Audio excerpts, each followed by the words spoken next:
اعوذ باللہ من الشیطان الرجیم بسم اللہ الرحمن الرحیم۔ آج کا ہمارا پہلا سوال ہے، اسلام اگر امن کا دین ہے تو اس میں جنگیں کیوں ہوئیں؟ یہ سوال اکثر ان لوگوں کے ذہنوں میں آتا ہے جنہوں نے اسلام کا مطالعہ نہیں کیا، جو اسلام کو نہیں سمجھ پا رہے کہ اسلام سے دوری اختیار کر چکے ہیں، چاہے وہ مسلم ہو چاہے وہ نان مسلم۔ اس کی وجہ یہ کہ جو اسلام کے بارے میں پڑھے گا، اسلام کی تاریخ پڑھے گا، اس کو آٹومیٹک اس سوال کا جواب مل جائے گا، لیکن جو اسلام کو نہیں پڑھے گا نہ سمجھے گا تو ایسے سوالات اس کی ذہن میں آتے رہیں گے۔ آج کل سوشل میڈیا کا دور ہے تو اکثر سوشل میڈیا پر کچھ لوگ ایسے سوالات اٹھاتے ہیں، دین سے دور ہونے والے مسلمز کے دل و دماغ میں بھی یہ وسوسے آنا شروع ہو جاتے ہیں کہ یار یہ بات تو صحیح کہہ رہا ہے کہ اگر اسلام امن کا دین ہے تو اس میں جنگیں کیوں ہوئیں؟ تو آئیے ہم آپ کو بتاتے ہیں کہ اسلام میں جنگیں کیوں ہوئیں۔ سب سے پہلے تو آپ سمجھ لیجئے کہ اسلام کا مطلب کیا ہے۔ اسلام کا مطلب ہے امن و سلامتی اور اللہ کی اطاعت۔ یہ تین مطلب اپنے ذہن میں بٹھائیے گا۔ امن، پیار محبت امن، سلامتی، سب کی سلامتی، نہ کوئی ظلم نہ حق قتل، کچھ بھی ایسا نہیں۔ اسلام میں امن اور سلامتی اور اللہ کی اطاعت، اللہ کا حکم ماننا، یہ اسلام کا مطلب ہے۔ اللہ تعالیٰ قرآن پاک کی سورۃ الینس آیت نمبر 25 میں فرماتے ہیں کہ اللہ تمہیں بلاتا ہے سلامتی والے گھر کی طرف۔ دیکھیں نا، تیسرا مطلب جو میں نے کہا تھا کہ ذہن میں رکھیے گا، اللہ کا حکم، تو اس کا مطلب ہے کہ اللہ تعالیٰ سلامتی والے گھر کی طرف بلا رہے ہیں۔ اکثر جو لوگ یہ ایسے سوالات اٹھاتے ہیں، خاص طور پہ یہ سوال کہ اسلام میں جنگیں کیوں ہوئیں، ان کا مطلب یہ ہے کہ اسلام تلوار کے زور پر پھیلا ہے، مطلب زبردستی اسلام قبول کروایا گیا ہے۔ تو قرآن پاک میں اللہ تعالیٰ فرماتے ہیں، سورۃ البقرہ آیت نمبر 256، دین میں کوئی زبردستی نہیں۔ یہ قرآن پاک کی سورۃ البقرہ آیت نمبر 256 میں اللہ تعالیٰ نے فرمایا ہے کہ دین میں کوئی زبردستی نہیں۔ آپ کسی کو تلوار کے زور پر یا زبردستی دین قبول نہیں کروا سکتے۔ اگر آپ نے زور زبردستی کسی کو دین میں داخل کرنے کی کوشش کی، اس کو مجبور کر دیا، اس کے ارد گرد دائرہ اتنا تنگ کر دیا کہ وہ اسلام قبول کرنے کے لیے مجبور ہو گیا، تو اس کا آپ کو ثواب نہیں ملے گا، الٹا گناہ ملے گا، کیونکہ قرآن پاک میں اللہ تعالیٰ نے فرمایا ہے کہ دین میں کوئی زبردستی نہیں۔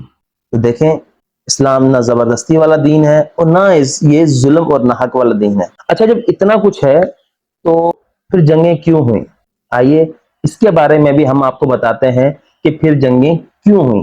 اسلام نے کبھی بھی جنگ کی شروعات نہیں کی۔ آپ اسلام کی ہسٹری پڑھ لیں، آپ مجھے کوئی ایک ایسی جنگ بتا دیں جو اسلام کی طرف سے شروع ہوئی ہو، مسلمانوں نے شروع کی ہو۔ اسلام میں کبھی بھی پہلی جنگ نہیں کی۔ اسلام میں جتنی بھی جنگیں ہوئی ہیں وہ دفاعی ہوئی ہیں، مسلمانوں نے اپنی دفاع کے لیے لڑی ہیں۔ آئیے ہم اسلام کی چند جنگوں پر نظر ڈالتے ہیں۔ سب سے پہلے غزوہ بدر۔ غزوہ بدر کیوں ہوئی؟ غزوہ بدر میں کیا ہوا؟ کفار نے مدینہ پر حملہ کر دیا۔ مسلمان مکہ سے ہجرت کر کے جب مدینہ کی طرف گئے تو وہاں پر مسلمانوں کی ایک ریاست بنانا شروع ہو گئی۔ یہ چیز کفار کو نہ بھائی تو انہوں نے مدینہ پر حملہ کرنے کی نیت سے جنگ کی شروعات کی، جو کہ مسلمانوں نے وہ جنگ لڑی اور جیتی بھی، لیکن کس لیے؟ اپنی دفاع کے لیے۔ جنگ احد، یہ دوسری جنگ، اس کو غزوہ احد کہتے ہیں۔ غزوہ بدر جو میں نے آپ کو پہلے بتائی، غزوہ احد۔ غزوہ احد میں کیا ہوا کہ کفار غزوہ بدر میں جو ان کے بڑے بڑے سرداران قتل کر دیے گئے تھے، وہ ان کا بدلہ لینے کے لیے دوبارہ ایک بار مسلمانوں پر حملہ کرنے کے لیے مدینہ کی طرف روانہ ہوئے۔ اس بار بھی مسلمانوں نے اپنے دفاع کے لیے جنگ کی۔ اسلام کبھی لڑائی جھگڑا نہیں چاہتا۔ اسلام چاہتا ہے کہ سب پیار محبت سے رہو، صبر کرو، برداشت کرو، امن اور سلامتی کے ساتھ رہو۔ اسلام کا اصل مقصد یہی ہے۔ ہمارے پیارے آقا حضرت محمد صلی اللہ علیہ وآلہ وسلم نے فرمایا کہ مسلمان مومن وہ ہے جس کے ہاتھ اور زبان سے دوسرے محفوظ رہیں، مطلب کہ نہ وہ کسی پر ہاتھ سے ظلم کرے نہ اپنی زبان سے۔ اسلام کا مطلب یہ ہے۔ تو اس میں جنگیں کیوں ہوئیں؟ تو آئیے ہم آپ کو بتاتے ہیں کہ اس میں جنگیں کیوں ہوئیں۔ اسلام نے کبھی بھی جنگ کی شروعات نہیں کی۔ اسلام میں جتنی بھی جنگیں ہوئی ہیں آپ وہ اٹھا کے پڑھ لیں، دیکھ لیں، اسلام میں کبھی بھی مسلمانوں نے پہلے جنگ شروع نہیں کی۔ چلیں ہم آپ کو بتاتے ہیں کہ جو مسلمانوں کی کچھ غزوات اور جنگیں جو شروعات میں ہوئیں وہ کس لیے ہوئیں، مسلمانوں کو کیوں اجازت دی گئی۔ جب اسلام آیا، ہمارے پیارے آقا حضرت محمد صلی اللہ علیہ وآلہ وسلم نے نبوت کا اعلان کیا تو مکہ والوں نے ان پر ظلم ڈھانا شروع کر دیے، اور جو جو اسلام قبول کرتا ان پر ظلم کرتے، ان کو ستاتے، ان کو طرح طرح کی سزا دیتے۔ اتنا ظلم مسلمانوں پہ مکہ میں ہو رہا تھا، تب مسلمانوں نے کوئی جنگ نہیں کی۔ کیوں؟ کیونکہ تب اسلام میں جنگ کی کوئی اجازت نہیں تھی۔ اب کیا ہوا؟ اب ہجرت کا حکم آیا، مسلمانوں نے ہجرت کی، جنگ کا حکم نہیں آیا، ہجرت کا آیا کہ اگر آپ لوگوں کو یہ پریشان کرتے ہیں تو آپ ہجرت کر کے مدینہ میں چلے جائیں۔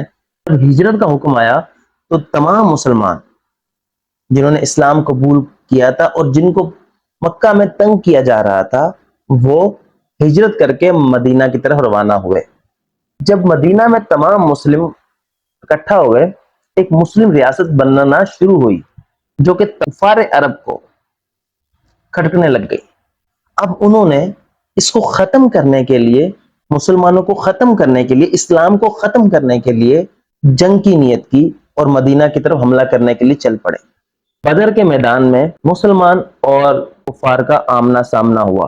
اب جب مسلمانوں کو پتا چلا کہ کفار ہم پر حملہ کرنے آ رہے ہیں تو اللہ تعالیٰ نے اجازت دی جہاد کرنے کی، کہ اگر یہ تم پر ظلم کرتے ہیں تو تم اپنے دفاع کے لیے جنگ کرو۔ تو اسلام میں ہمیشہ اپنے دفاع کے لیے ہی جنگ ہوئی ہے۔ جیسے غزوہ بدر میں کفار اور مسلمانوں کا آمنا سامنا ہوا، مسلمان 313، کفار ہزاروں میں۔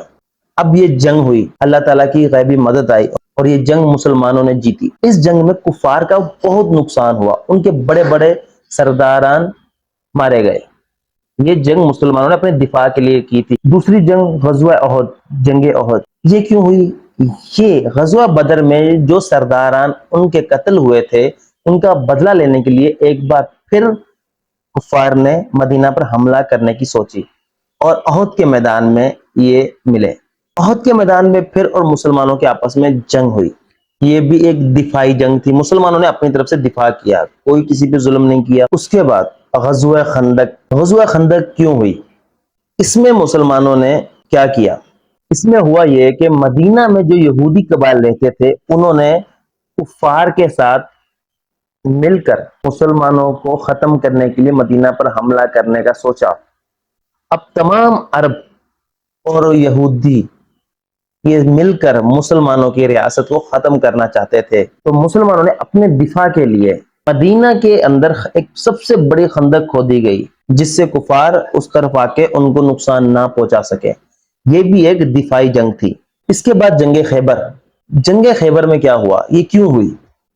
یہ غزوہ خندق میں جن یہودیوں نے کفار کا ساتھ دیا تھا، اس سے پہلے یہودیوں کا مسلمانوں سے معاہدے تھے کچھ، وہ معاہدہ توڑ کر انہوں نے کفار کا ساتھ دیا تھا، تو اس بنا پر یہ جنگ ہوئی جو کہ مسلمانوں نے جیتی۔ اس طرح اور بھی دیگر جنگیں اسلام میں ہوئیں اور وہ صرف اور صرف مسلمانوں نے اپنے دفاع کے لیے، اسلام نے صرف دفاع کے لیے ان جنگوں کی اجازت دی۔ اس کی مثال ایسے ہے کہ آپ سوچیں، آپ کے گھر پر کسی نے حملہ کر دیا ہو، آپ کیا کریں گے؟ کیا ہاتھ پہ ہاتھ رکھ کر بیٹھ جائیں گے، چپ ہو جائیں گے، یا لڑیں گے؟ یقیناً آپ لڑیں گے۔ اس کی وجہ کہ وہ آپ کی فیملی پر حملہ کرنے آ رہے ہیں، آپ کے گھر پر حملہ کرنے آ رہے ہیں، تو یقیناً آپ لڑیں گے اپنی دفاع کے لیے۔ اسی طریقے سے اسلام نے بھی اپنی دفاع کے لیے جنگ کی اجازت دی۔